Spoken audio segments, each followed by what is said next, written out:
Бостандық! Честные выборы! Парламентская! Республика! Парламентская! Наша страна больна. И имя этой болезни – диктатура президента.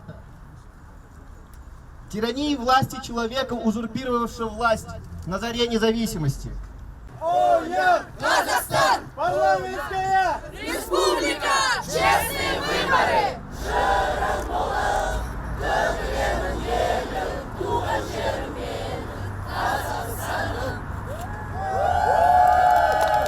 Сайлау болады. Сайлауымызда 91 жылдан мен қатысып келем.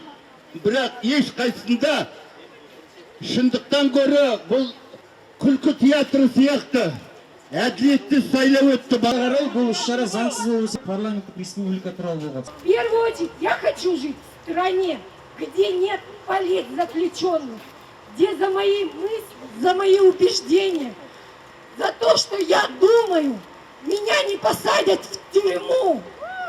Астананың қаласын бір адамның көңіліне жақын